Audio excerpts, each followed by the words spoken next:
one of the essays from Spectrum, Literature and Contemporary Issues, the common course in English prescribed for the fourth semester BA, BSc, BCom, UG students of the University of Calicut. In fact, today we are looking at the essay Selections from the Cry of the Gull by Emmanuelle Laborit. In fact, this essay is part of an anthology by the great French actress Emmanuelle Laborit, and this essay helps us to understand the problems of the disabled people. So the extract prescribed is a very good example for what is known as the disabled narratives, or the disabled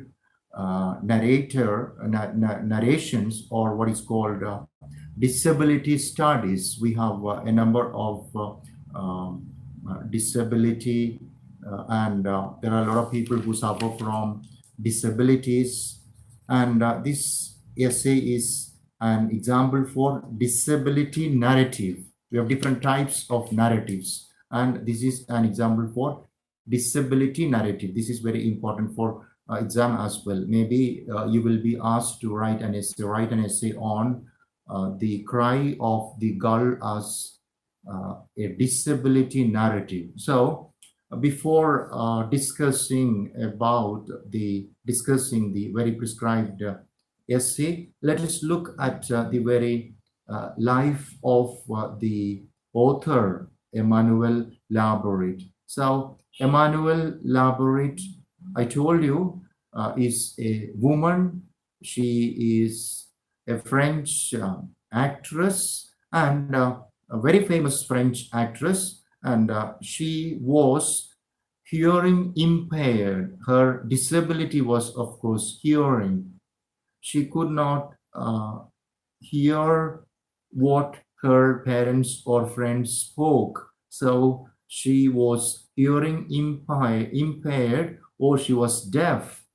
And being blind, being deaf, being physically challenged with some physical disabilities, physical deformities, all that can come under what is known as disability. So this essay, or this extract from the autobiography of Emmanuelle Laborit, is an example for disability studies on one side, and it is a very good example for disability narrative. This is what we have to understand as an introduction. Now we will just look at the biographical details of Emmanuelle Laborit. So we have a very detailed biography of Emmanuelle Laborit here in the course book. But before reading all that, I would like to tell you that she was, of course, a famous French actress. She was hearing impaired and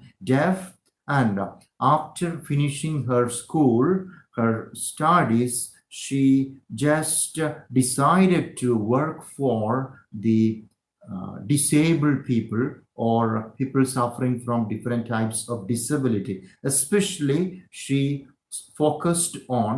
just worked hard for the deaf people in France. So she herself was deaf. She could not hear sounds. She could not just listen to her parents and her friends or anybody she came across. So she was deaf, and she wanted to just solve or resolve, settle the problems of the deaf people or hearing impaired people. So that's as an introduction. And now let us know more about Emmanuelle Laborit, because this essay is taken from the autobiography of Emmanuelle Laborit, the famous French actress. I'm just reading from the very course book, and thereafter, of course, maybe we will just quickly look at the very essay prescribed. Emmanuelle Laborit was born in Paris on 18th October 1971. She is the daughter of Jacques Laborit, a famous psychologist, and the granddaughter of Henry Laborit, a famous surgeon.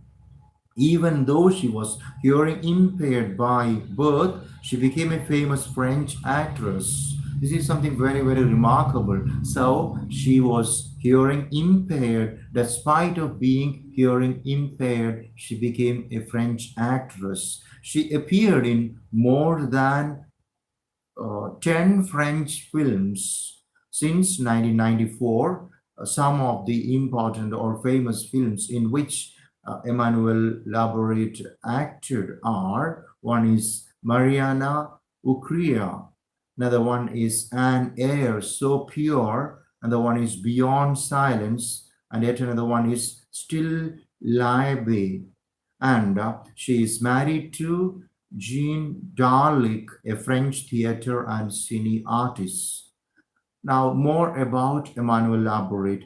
One of the most distinguishing accomplishments of Emmanuelle Laborit is her autobiography, The Cry of the Gull. The Cry of the Gull is the autobiography, and it is the most famous book by the author. She begins her autobiography with a simple explanation of the different sign language made in her life. So her life, Emmanuelle Laborit's life, was maybe rather it became rather easy or comfortable for her because of the sign language, right? So she writes about the influence or the great contribution of the sign language. Because she was hearing impaired, because she was deaf, she had a lot of problems, and most of the problems of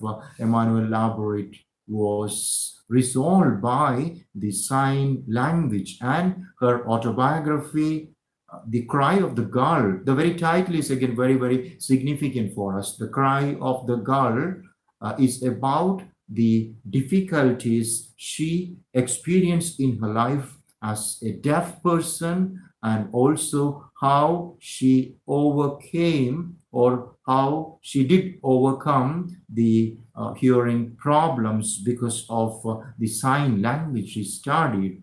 With the help of sign language, she writes, I understood that yesterday was behind me and tomorrow was in front of me. This is something very important. As you read the extract prescribed for us, we understand that because of being deaf or hearing impaired, she could not understand what was yesterday and what was future. And now, with the help of the sign language, Emmanuelle Laborit could understand time, that is, of course, the past, the present, and future, yesterday, today, and tomorrow.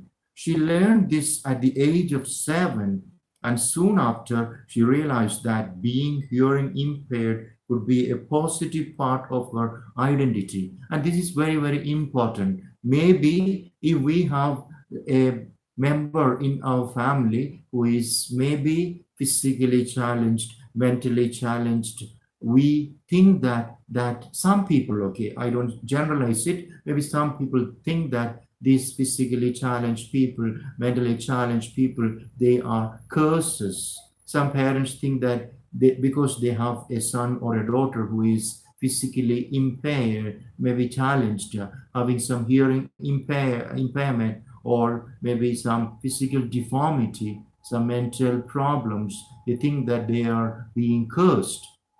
This is a problem. So I understand that yesterday was behind me and tomorrow was in front of me. She learned this at the age of 7, and soon after she realized that being hearing impaired could be a positive part of her identity. This is something very, very important, because we have to, most of the people think that having some deformity or disability is a curse, or it is something negative. And she could just look at being deaf as a positive part of her identity. After a lengthy period of trouble in class and at home, she determined to finish school and fight for the rights of other deaf French people. She also took up acting, leading to her triumph as Sarah in French production of Children of a Lesser God. She was the first hearing impaired French actor to win the Moliere Award in the category of Best New Talent. Her book, The Cry of the Gull, is both a revealing and encouraging story for young people everywhere. So this is very important. So this autobiography, The Cry of the Gull, is a very, very inspiring and very motivating and revealing, encouraging story, and it helps people all over the world. Especially, it helps people who suffer from some mental or physical deformity or challenge. And now let us just look at the very introduction of the described extract, that is the cry of the gull. There are many people among us who are often demarcated by the mainstream society as a result of differences in their bodily configurations. Such people have been defined and constructed through various extreme ways and through many eccentric terminologies. From the terminologies to the most pragmatic affair, there is a clear case of othering or discrimination visible both within the developed states and the developing states when it comes to the question of representation of the physically challenged. So it is said that in the developing and the developed states, there has been a discrimination among the healthy, well-built, normal people and the so-called mentally or physically challenged people. In his introduction to the second edition of the Disability Studies Reader, Leonard J. Davis writes, for centuries, people with disabilities have been an oppressed and repressed group. People with disabilities have been isolated, incarcerated, observed, written about, operated on, instructed, implanted, regulated, treated, institutionalized, and controlled to a degree probably unequal to that experienced by any other minority group. As a result of the new paradigm of inclusion and accessibility, there is a drastic shift in the socio-cultural approaches towards the disabled. So, in the book Disability Studies Reader by Leonard J. Davis, it is said that for maybe hundreds of years, people suffering from disabilities, physical or mental disabilities, they were, of course, just incarcerated, observed, written about, instructed, implanted, regulated, treated, and institutionalized.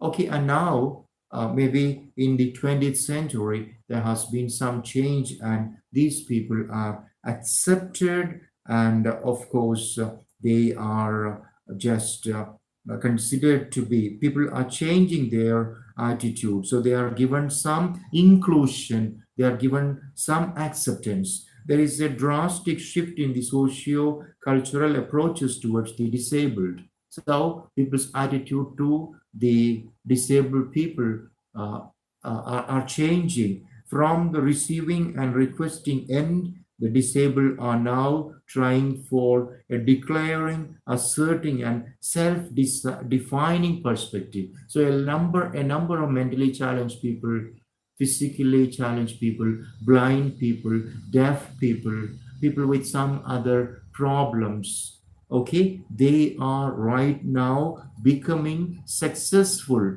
Like there are great professors who are blind. There are, of course, scientists who could be having some some hearing problems. Okay, so all these people are just asserting themselves, they are self-defining themselves, and such kind of a self-definition or a finding or an assertion of the personality of a deaf person or a person who suffers from hearing problem is the story of Emmanuelle Laborit. And from the receiving and requesting end, the disabled are now trying for a declaring, asserting, and self-defining perspective. The international conventions and different legislations also played a pivotal role in creating the new right-based paradigm. So it is right now we have a paradigm shift, or there is a change in the model, or there is a change in the perspective. So people are changing their perspective, and people just accept the mentally, physically challenged people, and they are given consideration, they are given education, they are given training, and with education and training they find themselves, they declare themselves, they assert themselves, and they just become successful individuals, citizens, contributing to the countries as well as the world. For example, if disability was considered a limitation or a serious social ignominy in the past, the United Nations Convention on the Rights of Persons with Disabilities 2006 and Rights of Persons with Disabilities Act 2016 underscore respect for difference and acceptance of persons with disabilities as a part of human diversity and humanity. Here, the inherent dignity, freedom of choice, and autonomy of persons with disabilities are properly recognized as principles that every society should strive to achieve. So now the United Nations organization or the United Nations sees to it. In many conventions, it was seen, it was just ensured that these people, the mentally challenged, the physically challenged people, blind people, deaf people, such people are, of course, given preference, and they are given, of course, education, and they are given respect, right? They must be respected, they must be accepted, we must have some sympathy and empathy for them, and with special consideration and support, of course, they can just find their individuality. Maybe they can understand their talents and abilities, and they can just become successful. That is about the very policies of United Nations to help the so-called physically challenged people or people suffering from disabilities. In comparison with the other marginalized, the disabled, on account of many socio-cultural reasons, were very late to develop a theoretical framework of their own to articulate their issues and to create self-defining perspective. So here we are told that there wasn't any theory as such to discuss the problems of the physically challenged or people having some disabilities. But recently, in the 20th century, or maybe in the latter decades of the 20th century, there were attempts from a lot of people to make theories about the theories to discuss the problems of the disabled people. There were, of course, narratives to discuss the problems of the disabled people. It is significant that in most of the theoretical articulations about the different segments of the marginalized, the disabled do not find a place. So the disabled people were not represented in the past. Their problems were not properly recorded in literature or maybe in narratives. And now we have a very challenging academic discipline called disability studies to fill in this gap. Now we have an academic discipline as such, which is known as disability studies, to, of course, represent the problems of people suffering from disabilities. As a body of knowledge, disability studies not only articulates the real problems, feelings, and aspirations of the disabled community, but it also tries to voice the concerns, traumas, anxieties, handicaps, and stereotyping attitudes that really pose questions on the very existence of the community as a result of the wrong social model and obsolete patronizing discourses prevalent in both developed and developing countries in different ages. It aims at clarifying the difference between various terminologies and such as impairment, disability, handicap, and different ability, which are indiscriminately used by scholars and activists while referring to the disabled. It invalidates many existing perspectives and suggests many autonomous alternatives to conceptualize and theorize this disability. So, right now, we are told about the very theoretical approach to the so-called discipline of disability studies. And now that we have such a branch like the disability studies, we have a narrative asset for just discussing and resolving the problems of the disabled people.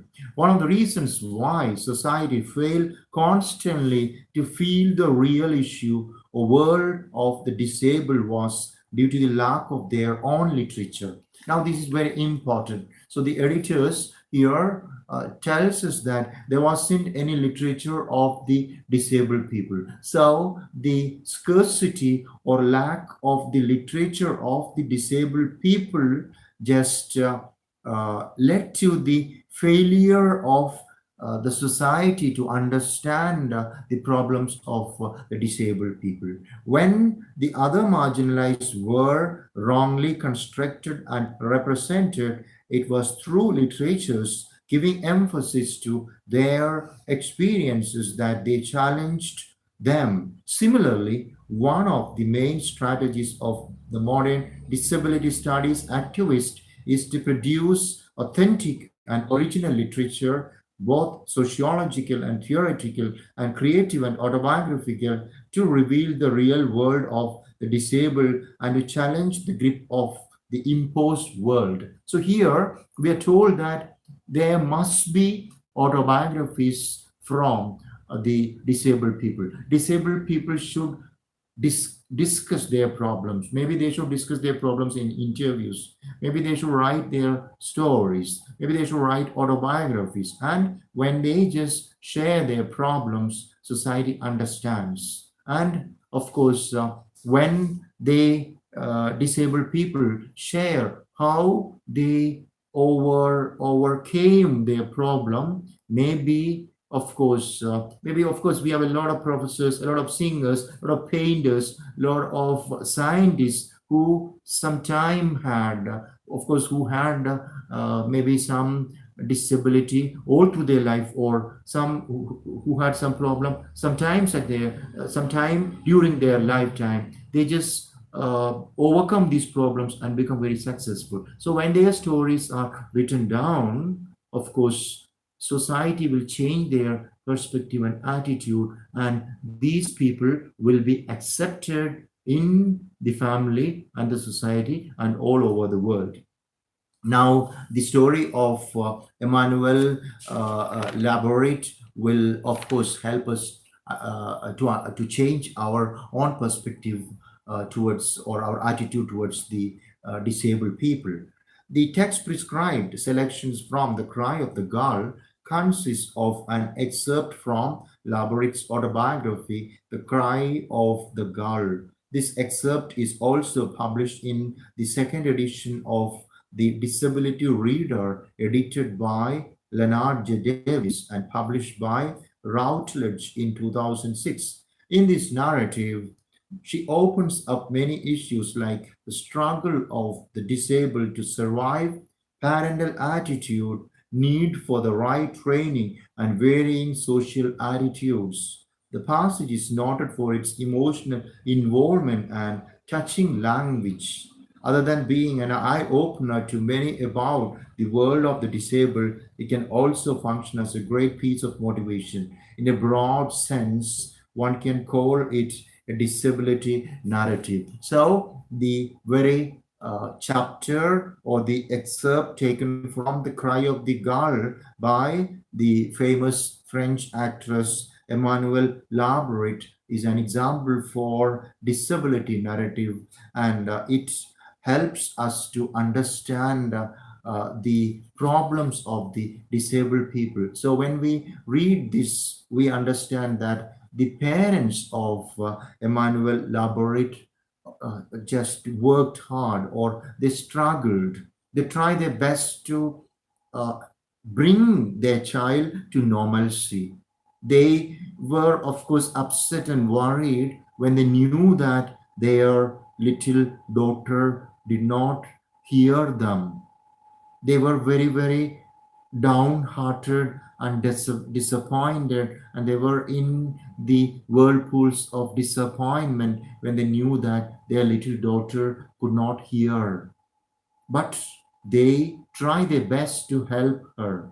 They took her to specialists, they took her to speech therapists, and with the help of the specialists, with the help of the speech therapists, Emmanuel Laborit, the little girl, became a very successful lady. She became a very, very famous French actress. And now let us hear the story of the French actress who was, of course, deaf for deaf all through her life. Now, the very chapter from the autobiography of Emmanuelle Laborit. It is titled "The Cry of the Gull," and okay, the essay is titled "Selections from the Cry of the Gull." Please listen. I let out screams, lot of them, real ones, not because I was hungry or thirsty or afraid or in pain, but because I was beginning to want to talk. I wanted to hear myself, but the sounds I was making weren't rebounding back to me. So this is the very problem of the little girl Emmanuelle Laborit. She was screaming. She screamed a lot. Why? Not because she was hungry or thirsty or afraid, but because she wanted to hear what she spoke. Now, I can hear what I speak. You can hear what I speak and what you speak, your dad speak, your mom speak, or anybody speaks. And now a deaf person makes some sounds. A deaf person screams, but that person cannot hear his or her sound. And this is the problem. This was the problem in which Emmanuelle Laborit, the baby, was. And she was screaming very loudly. I could feel the vibrations. Emmanuelle Laborit, the baby, couldn't hear anything. She could hear the vibrations in the surrounding, maybe the vibrations on the floor, maybe the vibrations in the air. I could feel the vibrations. I knew I was screaming, but the sounds didn't mean a thing to my mother and father. To them, they were like the piercing cries of a seabird, like a gull gliding over the ocean. So they nicknamed me Mouette, which in French means a seagull.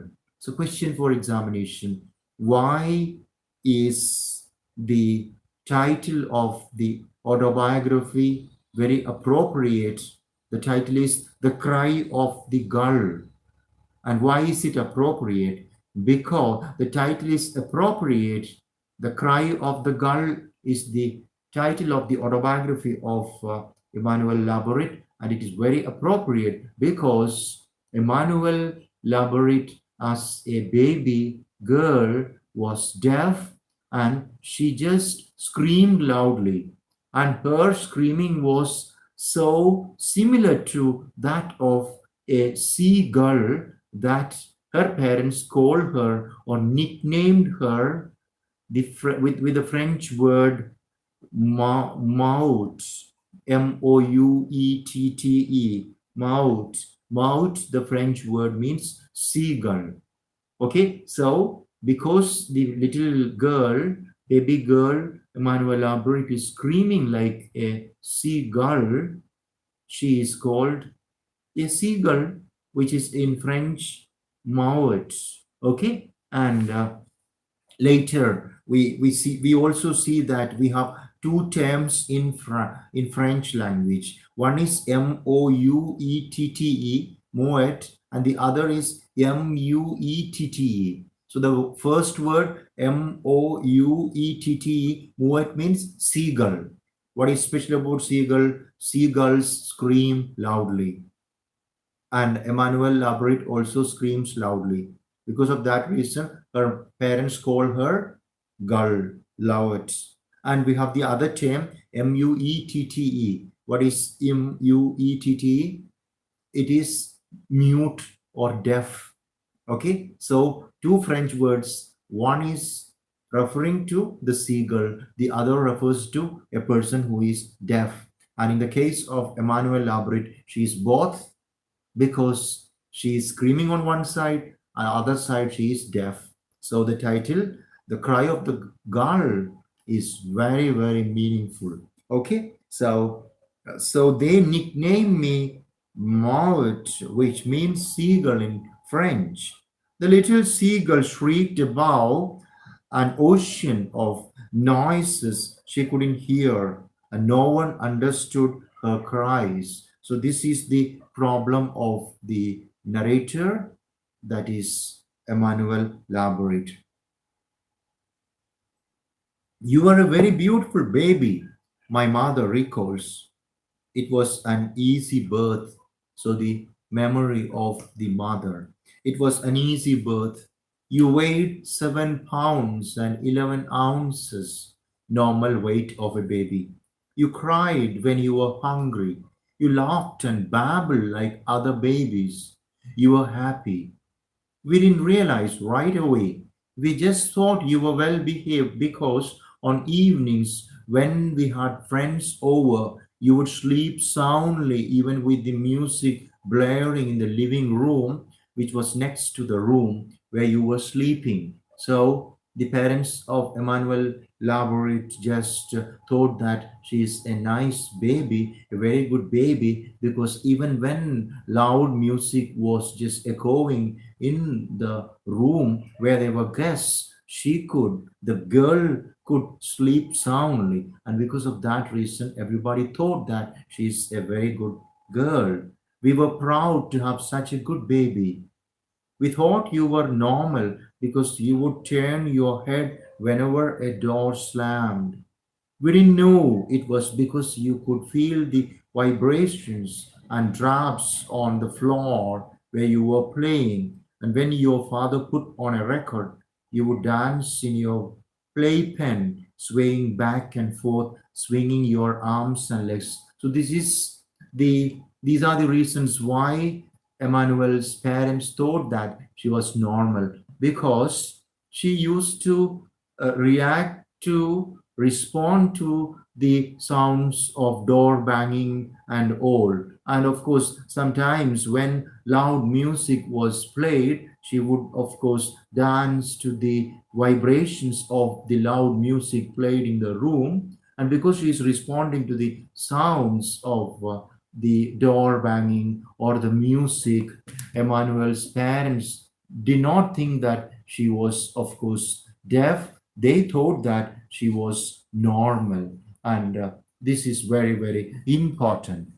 Now, let's continue. We thought you were normal because you would turn your head whenever a door slammed. We didn't know it was because you could feel the vibrations and drafts on the floor where you were playing. And when your father put on a record, you danced in your playpen. Playpen is something like a walker, which children, maybe small children, 6 months or 1 year old children who cannot walk without the help of somebody, is given a walker or a playpen. And she used to, of course, dance in the playpen or in the walker, swaying back and forth, swinging your arms and legs. I was at the age when babies crawl around on all fours and start trying to say mama and dada, very young baby. But I wasn't saying anything. Emmanuel, the baby, didn't speak anything. I sensed vibrations on the floor. I felt them from the music and would join in with my seagull like sounds. At least that's what I've been told. I was a perceptive little seagull. I had a secret, a world all to myself. So, this is very special about Emmanuelle Laborit. She was a perceptive little seagull. Perceptive little seagull refers to a person, a baby showing sensitive insight. So she could just react to and respond to vibrations in the room. And because she could react only to the vibrations, and she did react to the vibrations of the sounds and other movements in the room, everybody thought that she is normal. But she was not normal. She couldn't hear anything. And it was because of that reason that it is said that I had a secret. Emmanuelle Laborit had a secret, a world all to myself. I come from a seafaring family. Emmanuelle Laborit's family is a seafaring family. What do you mean by a seafaring family? A seafaring family is a family which does a lot of travel in the sea. So I come from a seafaring family. My mother's father, grandfather, and brother were among the last of the Cape Horn sailors. So she has a lot of relatives, especially her mother's father, her grandfather, her brother. They were all sailors, and they were very famous because they were Cape Horn sailors. And we have to understand, just like Cape of Good Hope, we have Cape Horn. Cape Horn is a cape at the extreme southern tip of Chile, and her relatives, like her mother's father and her own brother, were sailors who have gone to Cape Horn. So they were. So she says that Emmanuelle Laborit says that her family is a seafaring family. That's another reason why they call me their little seagull. So this is another reason. There are many reasons for Emmanuelle Laborit to be called a seagull.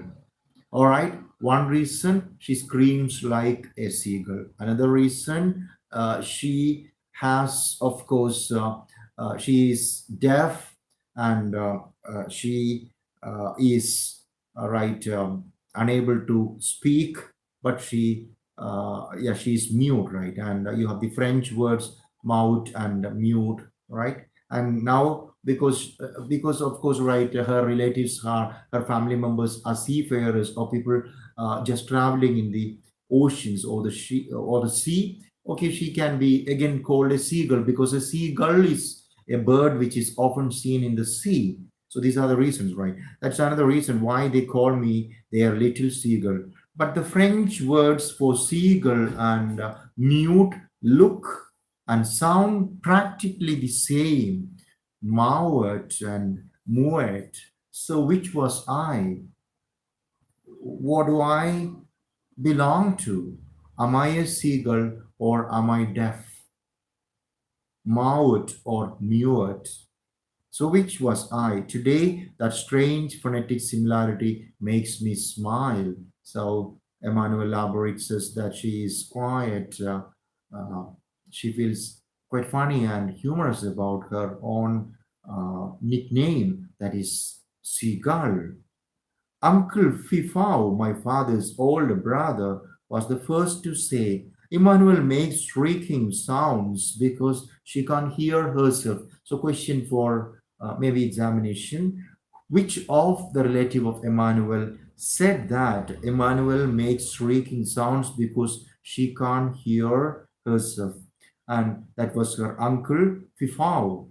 My father's claims it was my uncle who was the first to arouse our suspicions. The scene is frozen in my mind, says my mother. So these are all the memories of Emmanuelle Laborit. She says that her parents were very, very sad and upset about her childhood or rather babyhood days. And it was, of course, her uncle who initially suggested that she was having some hearing problem. My parents didn't want to believe to such an extent. In fact, no parent wants to believe that their child is deaf. Similarly, Emmanuelle Laborit's parents also didn't want to believe. My parents didn't want to believe it to such an extent. In fact, that it was only much later that I found out my parent and grandparents had been married in the chapel of the National Institute for the Deaf in Borders. So this is something strange that Emmanuel's paternal is father's, right?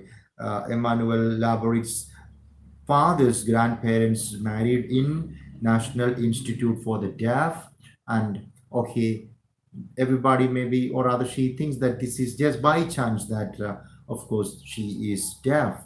What's more, the institute's director was my grandmother's stepfather.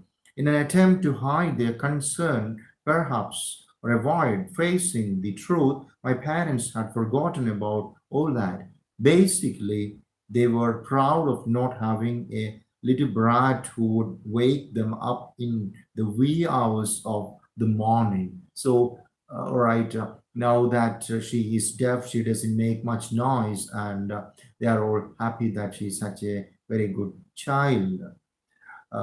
So they got into the habit of jokingly referring to me as their little seagull. Okay, so because Emmanuel, the baby girl, does seem make a lot of noise and cry and botherations for the parents. The members of the family just call her a little seagull. It was their way of not admitting they were worried because I was different. Some people say we end up yelling out what we really want, kept silent. When we really want, kept silent. In my case, I had to yell to try to hear the difference between my screams and silence, to compensate for the absence of all the words I saw moving on my mother's and father's lips and whose meaning escaped me. And since my parents silenced their anguish, maybe I had to scream for them as well. Who knows? So, this is why Emmanuel screamed. She couldn't understand what her parents were speaking. Now that she cannot understand what her parents are speaking, and now, of course, she wants her parents to react and respond to her, right? She is just screaming. The now more about the uh, problems, rather the difficulties her parents had, like how they understand Emmanuel. The baby was deaf. Initially, they did not understand that she was deaf. So her hearing problem is understood later, and all that is just shared in the next passage. Let us just listen. The pediatrician thought I was crazy. My mother says, he didn't believe it either because you seem to react normally to sounds. But it was the same old story. You were really just feeling vibrations. Yet when we clapped our hands next to you or behind you, you didn't turn your head in direction of the noise. You didn't respond when you were called, and I could tell it was in normal. When I used to walk up to you, you seemed so surprised you would practically jump, as though you had become aware of my presence only a split second before. I started thinking I had psychological problems, especially since the pediatrician still didn't want to believe me, even though he saw you for checkups once a month. So, this is about the very reaction and response of the pediatrician. The pediatrician initially thought that Emmanuel, the little baby, was crazy. He never thought that she was deaf.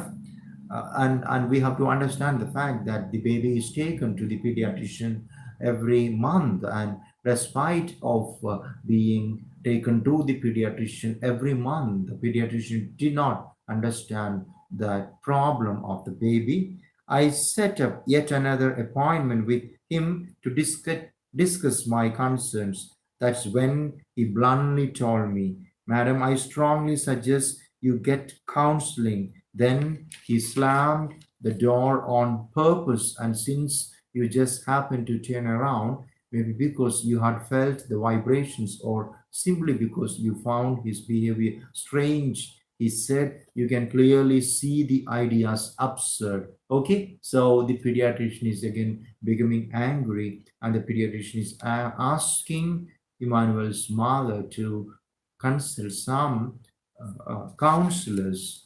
I am angry at him and at myself for having believed him. After that office visit, your father and I went through a period of real anguish. So now the pediatrician couldn't understand the problem of Emmanuel. So the parents, both dad and mom of Emmanuel, are in real trouble. They are in anguish. We observed you constantly. We whistled, called you, slammed doors, watched you clap your hands and sway as though you were dancing to the music. One minute we believed you could hear, the next minute we thought you couldn't. We were totally confused. So, the close observation of the loving parents of Emmanuel, they just whistle, they make a lot of noise, they try their best to understand the problems of the girl, but they were totally confused. When you were 9 months old, I took you to a specialist. He lost no time in telling me you had been born profoundly deaf. So, this is again very important. So, later, having been totally confused for a long time, the parents of Emmanuel took her to a specialist doctor who just diagnoses the problems of babies with hearing problems. So, very initial consultation or meeting, the doctor said that the baby girl, Emmanuel, had been profoundly deaf. It was a tremendous shock. I couldn't accept it, and neither could your father. We kept telling ourselves it's a misdiagnosis. So the parents are reluctant to accept the fact that their baby is deaf. So they used to tell them, console them by repeating the fact that their baby is normal. Maybe the diagnosis is wrong. It's a misdiagnosis. There is no way. We went to see another specialist, just like anybody. Okay, they go to another specialist, thinking that maybe the diagnosis was wrong, misdiagnosis. Now they go to a second specialist. There is no way. We went to see another specialist. I was so hoping he would grin, reassure me, and send us home. Mother Emmanuel's mother was thinking that the second specialist would say that their baby was normal, and the doctor would just smile at them, grin at them, and say that they can go home without any tension or worry. Then we went to Trauso Hospital with your father. During the examination, they made you listen to sounds so loud they practically pierced my eardrums. But you were totally unresponsive to them. You were sitting on my lap, and that's when I realized it was true. I asked the specialist three questions. So, Emmanuel's mother asked the specialist three questions. Exam point of view important. Which are the three questions Emmanuel's mother asked the specialist doctor?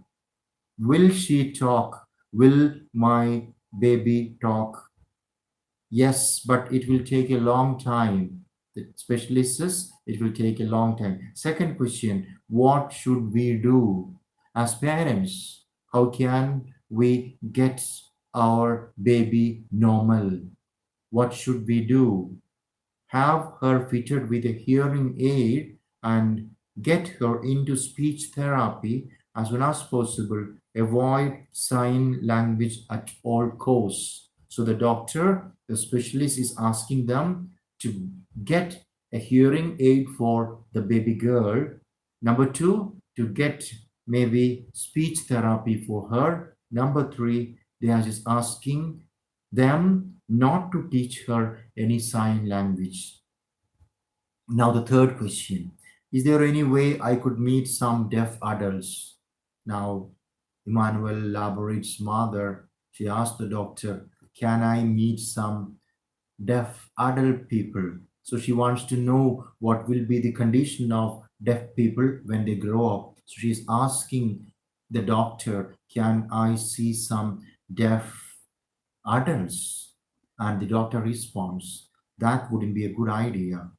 They belong to a generation that didn't have early training. You would be disappointed and discouraged. So the doctor says that, okay, there, of course, there are deaf adults, but because they belong to an older generation, they didn't have proper treatment. So their condition is in problem. They when if you see their condition, of course you will be disappointed, but you don't have any reason to be disappointed because we have lot of methods of treatment, and your baby can be normal very soon. uh, your father was completely overcome. I cried. Where had this curse come from? Was it genetic? Had it been caused by an illness during pregnancy? I felt guilty, and so did your father.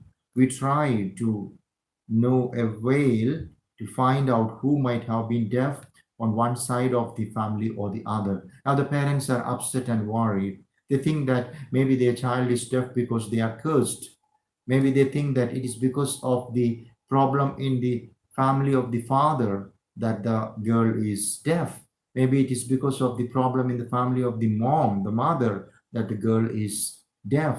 They are just checking the family history. They just want to know if there was a person in any of the family, mothers or fathers, with some deaf hearing problem. And of course, uh, this is what they do. I can understand the shock my parents suffered from all that. Parents of deaf children always want to assign guilt. What is assigning guilt? Assigning guilt is one of the parents, mother, accusing the dad or father that the baby is deaf because of such cases in the history in the family of the father.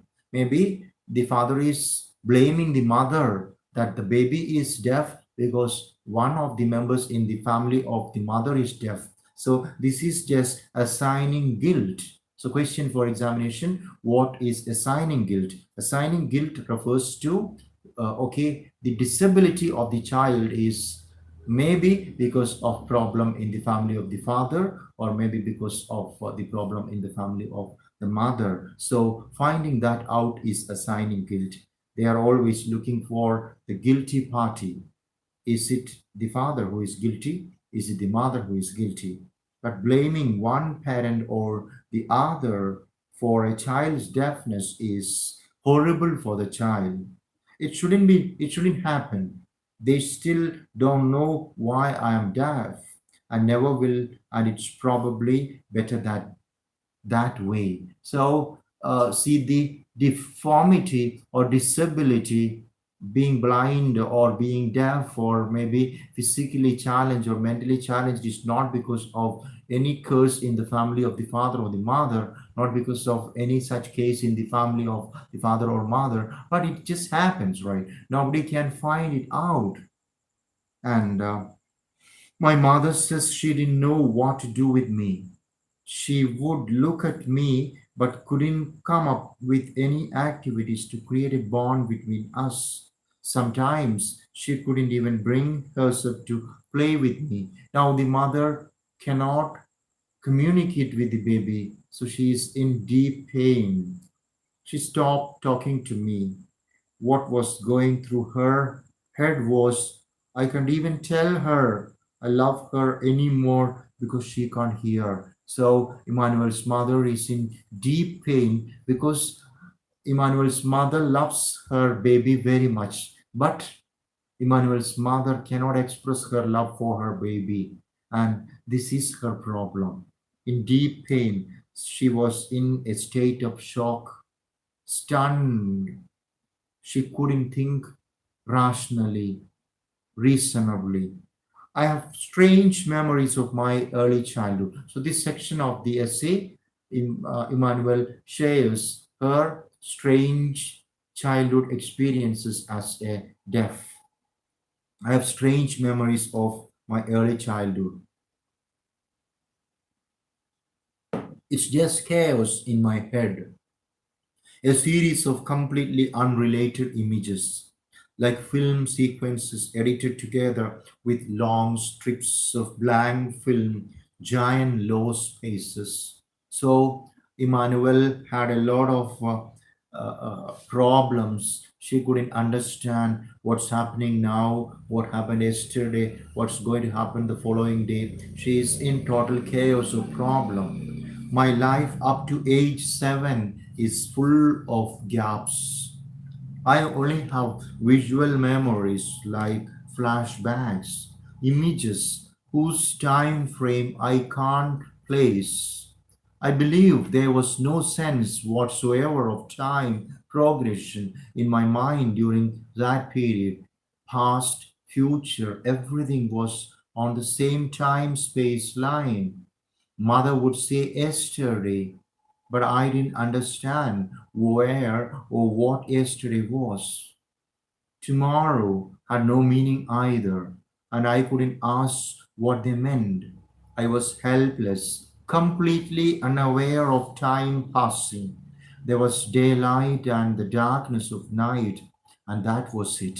So, the very confused, bewildered, perplexing, complex, troublesome, chaotic experience of Emmanuelle Laborit suffering from hearing problem or deaf.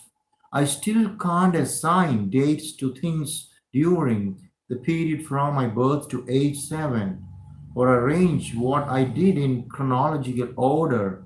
Time was in a holding pattern. I just experienced things as they happened.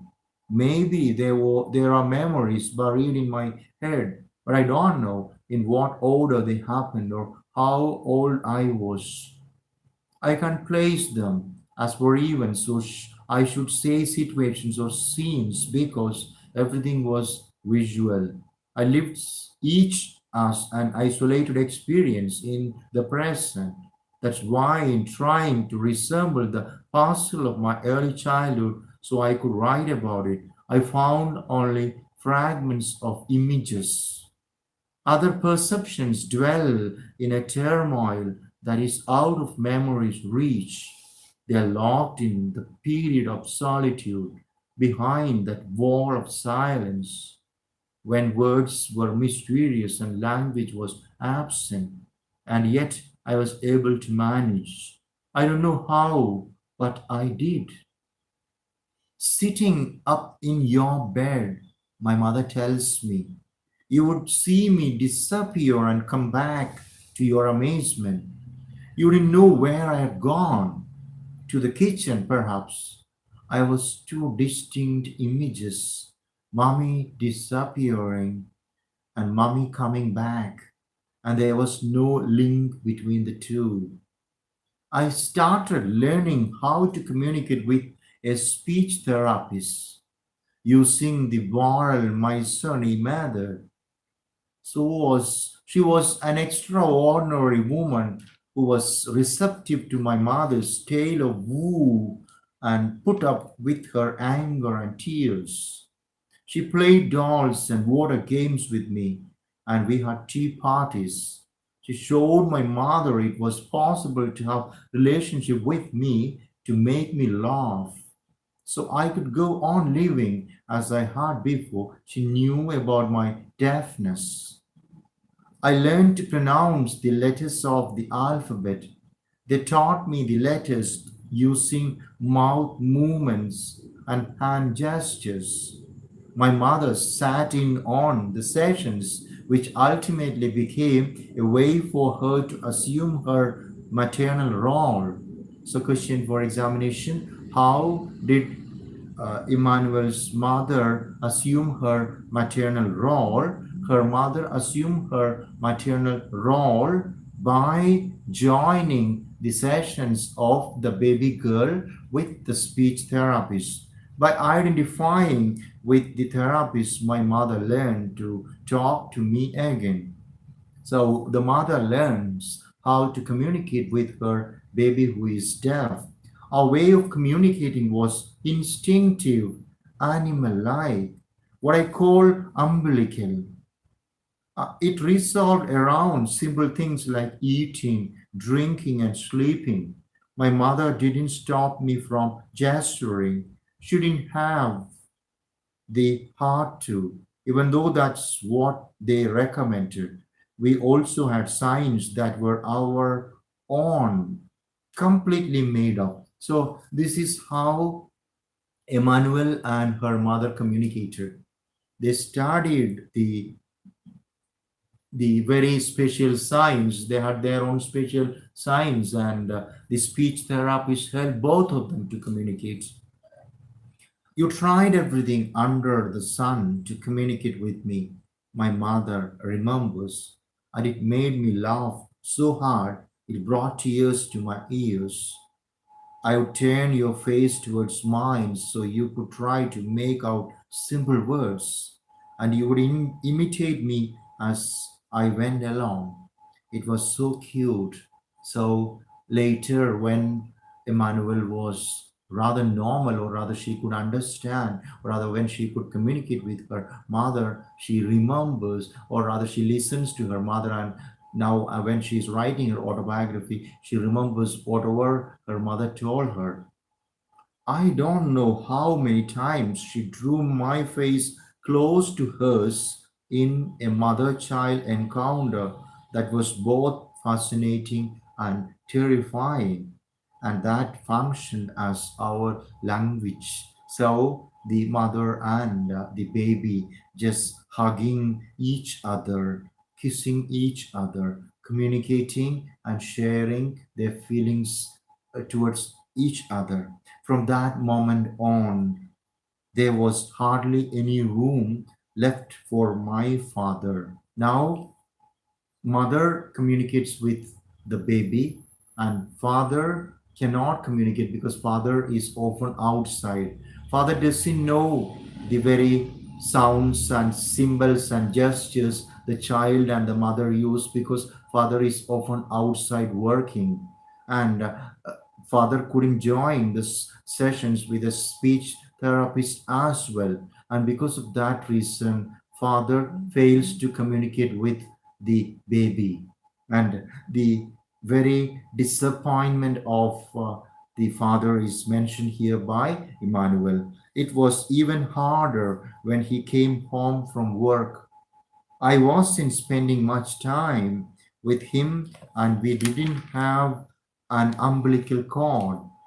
We know that the umbilical cord is, of course, the very physical connection between a baby and the mother. So now the mother is having an umbilical cord, or the baby can communicate with the mother, but father cannot, because father is often outside, doesn't know the very language of the baby and the mother, and he cannot communicate. So he doesn't have an umbilical cord.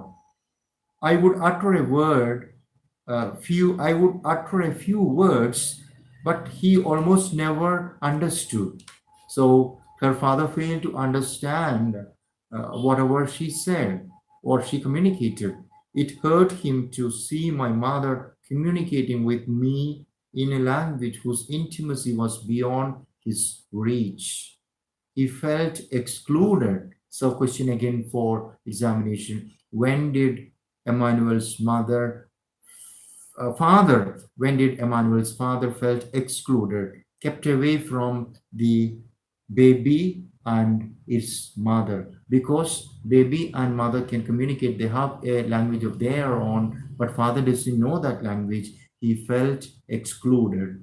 And naturally he was, because it was in the language that could be shared by all three of us or with anyone else. He wanted to communicate directly with me, and being excluded bothered him. So the father is so sad that he cannot communicate with his baby girl, that is Emmanuel, and he is very disappointed. When he came home in the evening, we had nothing to say to each other, and I often went up to my mother and pulled on her arm for her to tell me what he was saying. I wanted so much to talk with him and know more about him. Now, the baby girl fails to understand what her father did in the day or what her father speaks, and she straight away goes to her mother, who has the very language she understands, and she asks, what did the father say? What did her father say? She wants to know, of course, what her father did that day. I started saying a few words like all deaf children. I wore a hearing aid and more or less put up with it. So now she speaks some words. She has a hearing aid. It channeled noises into my head, but they were all the same. It was impossible to differentiate between them or use them in any way. It was more tiring than anything else. So she says that the hearing aid didn't help her much, and she says that it was more tiring than anything else. The use of the hearing aid was more tiring, very difficult, and she felt exhausted or tired.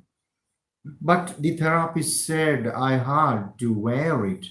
I don't know, many times the earpiece fell into my soup. Okay, so she has this hearing aid inside, stuck inside her ear, and sometimes when she's having the soup, it just falls into the soup, and of course, it doesn't help her much. It just fell into my soup. My mother says the family would find consolation in tried statements like this. And now, when she has difficulties, her parents would say, she may be deaf, but she is so cute. So, in order to, of course, console the baby, they would just repeat stereotype expressions which they used to say all their life, like my baby, maybe she is deaf but she's so cute. Okay, she's deaf but she's so beautiful, she's so cute, she's so lovely, she's our baby. All these maybe hackneyed or rather trite and just stereotype expressions come from the mouth of the parents. She'll just be that much smarter. They also say that their daughter is very smart.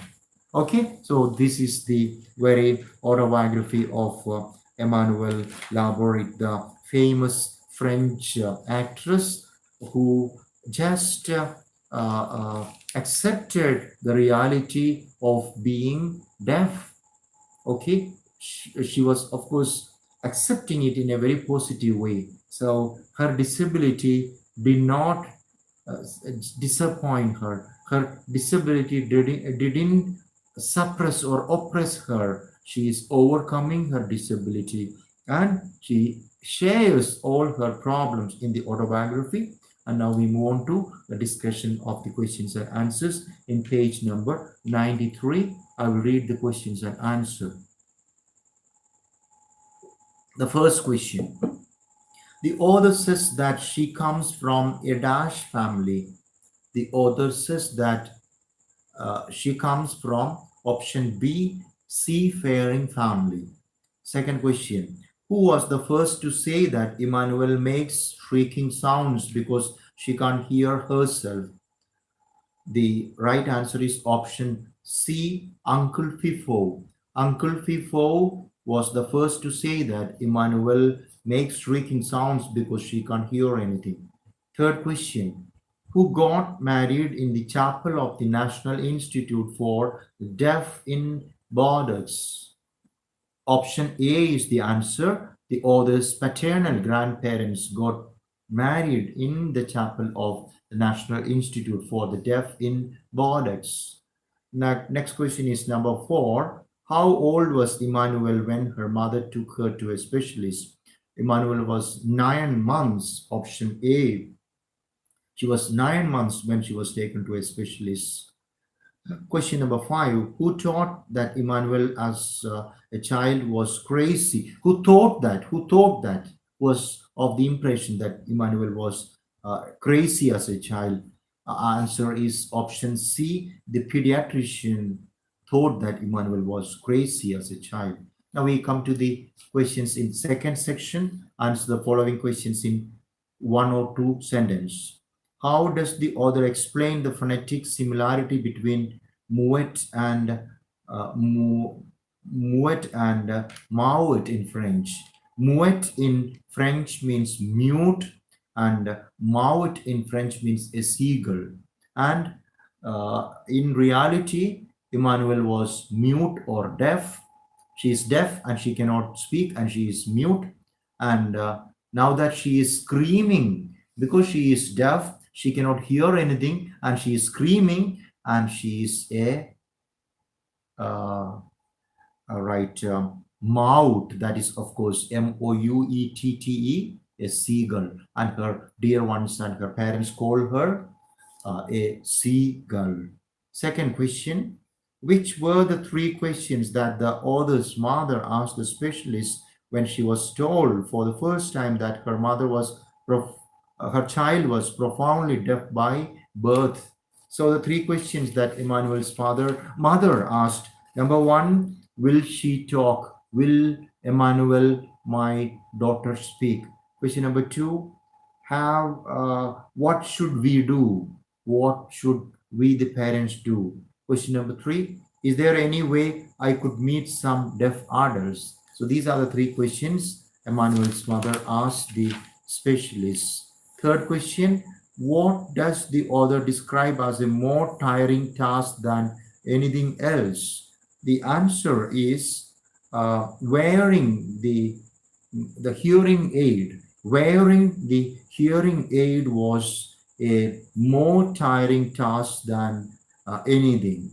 It was, of course, more tiring a task than anything because it didn't help her. Next question, what are some of the trite statements in which the author's family tried to find consolation? The author's family tried to find consolation in trite questions like, sentences like, trite sentences, statements like, she may be deaf, but she is so cute.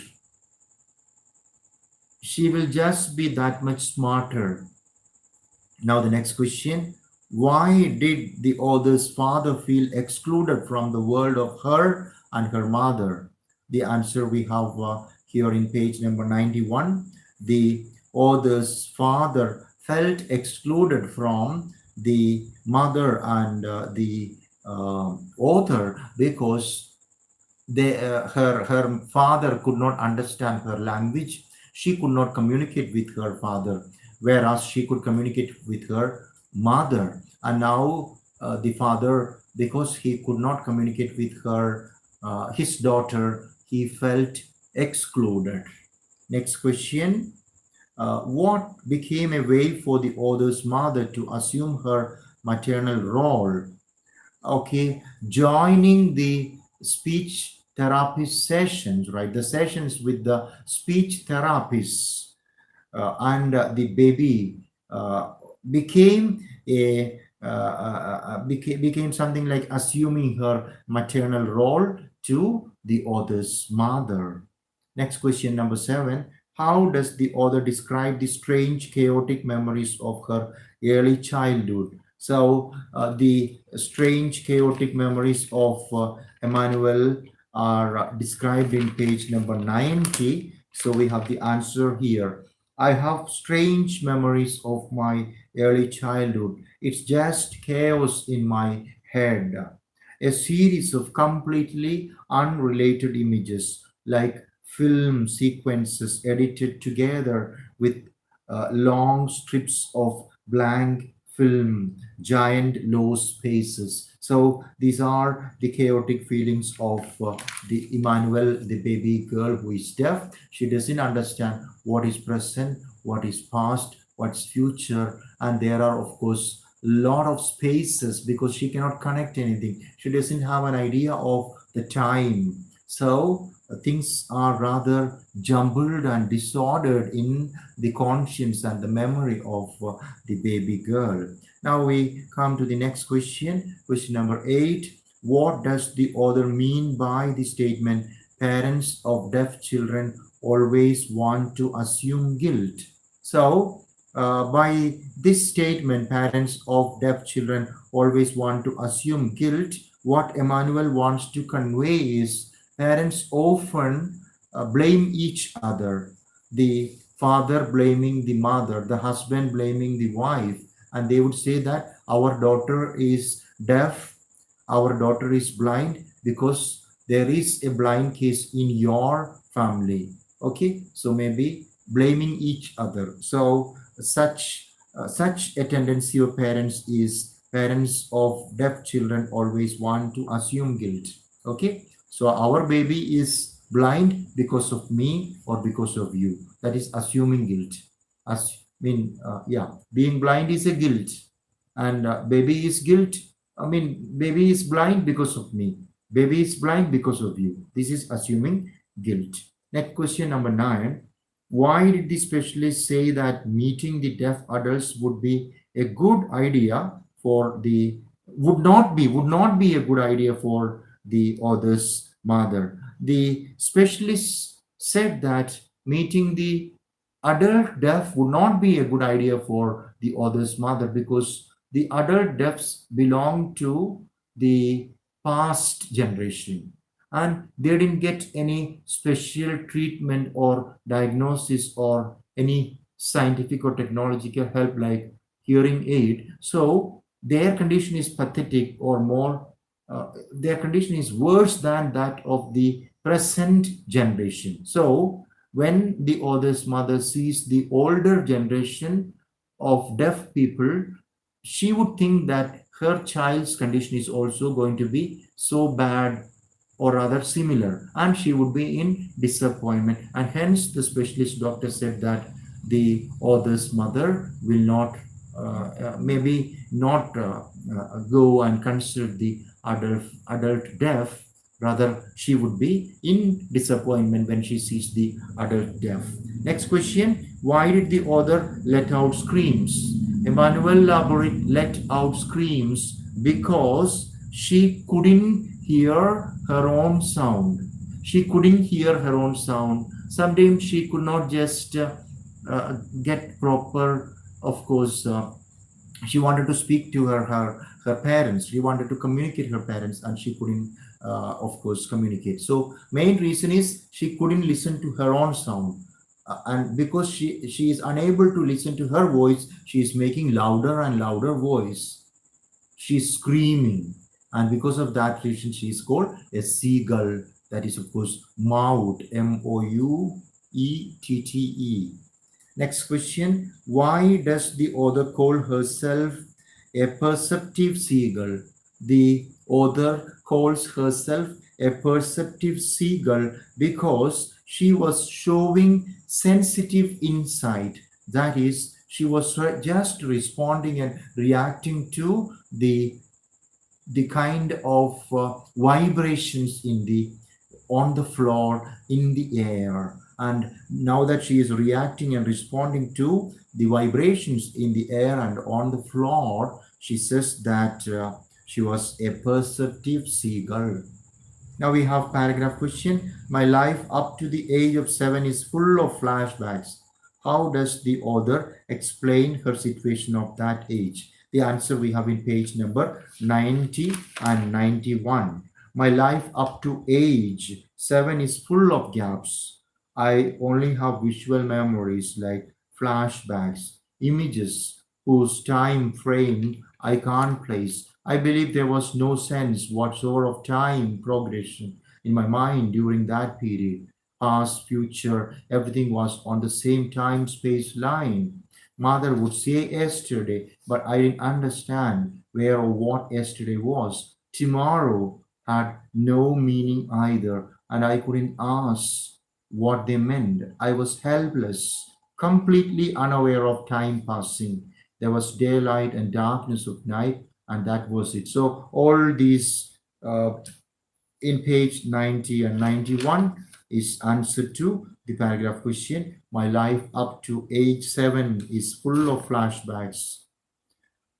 Now, the next question, briefly describe the ambivalences and anxiety that the author's parents went through before confirming that she was hearing impaired. Now, the answer we have in page number 89. So, in page number 89, we are told that Emmanuel's parents, they didn't know the problem of Emmanuel because she often would react to loud sound, loud music played in the room. She would also react and respond to the loud banging of the doors and all. So, but at times she was not just responding and reacting. Maybe she could sleep soundly when there was very, very loud voice of music in the room. So, now that sometimes she doesn't react and respond to their dialogues, and sometimes she does, they are in real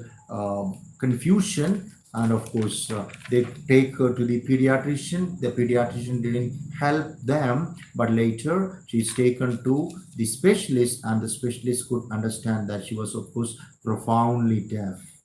Now, the third paragraph question, how effective was the entry of the speech therapist in changing the course of Emmanuelle Laborit's life? So, until the entry of the speech therapist, her parents didn't understand that she was deaf. They were rather doubtful about the hearing problem of Emmanuel. But now that they considered the first speech therapist, or other the specialist, and the second specialist, it is confirmed that she is suffering from profound deafness, and the speech therapist helps her understand things, helps her communicate, helps her, of course, learn the letters of the alphabet. And with the help of the speech therapist, she can communicate with her parents, with everybody, and she can also understand from lip movement, and she can also maybe now she successfully communicates with her own mother with certain signs. Or anyway, the entry or of the speech therapist was a miracle in the life of Emmanuelle Laborit. Now, the fourth question, comment on the title, The Cry of the Gull. The title of the autobiography of Emmanuelle Laborit is The Cry of the Gull, and the title is absolutely appropriate because the gull is a seabird which screams loudly, and the screaming of the seagull is so loud that you would just not like to listen to that. And now our heroine, the autobiographer, the narrator, is also screaming like a seagull when she was a baby, because She is deaf on one side. That is, of course, mute, right? The French word mute, right? Okay. She's deaf. The other side, of course, now that she is deaf, she cannot hear her voice.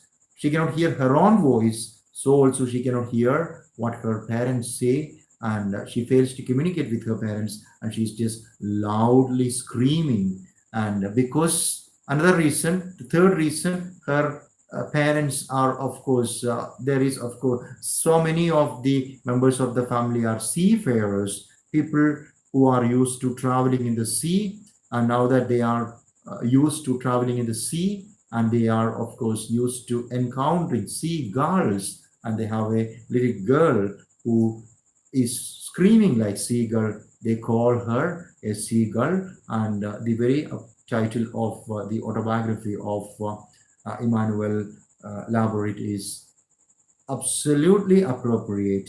The cry of the gull is the very cry of Emmanuelle Laborit, or it is the very cry of anyone who is disabled. Next question. How did the author's parents respond to the tremendous shock that their child was profoundly deaf?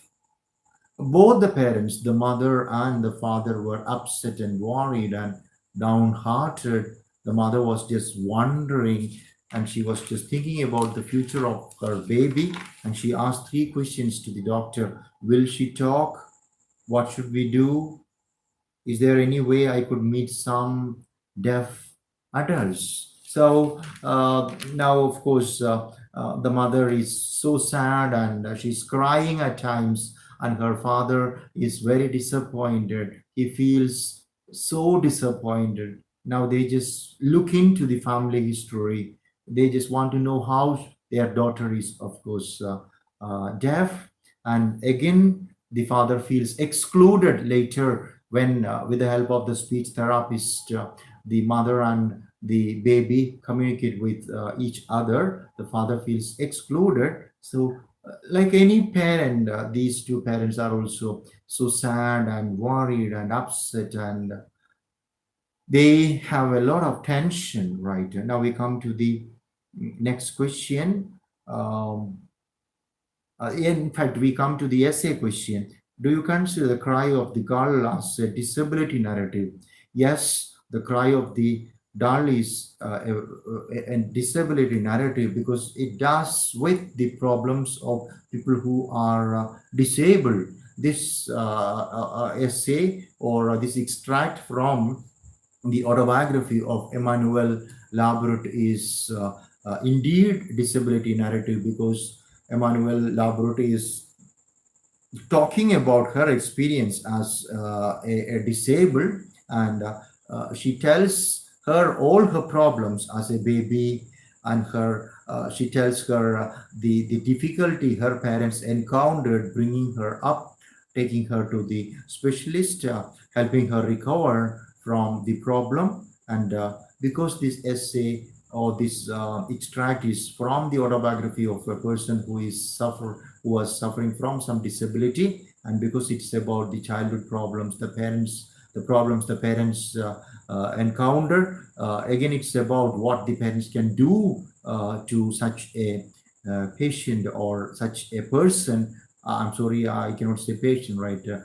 Maybe how parents must help such children resolve and recover from such problems. This can indeed be said as an example for disability narrative. Now we come to, of course, beside this, you can write about, students can write about the textual things as well. Now we come to the next essay question, and that is, how far does Emmanuelle Laborit succeed in bringing out the dilemma and anxiety of parents who are shocked to see that their children are disabled? Very successfully, absolutely, 100 percentage. Emmanuelle Laborit succeed in bringing out the dilemma and anxiety of the parents, right?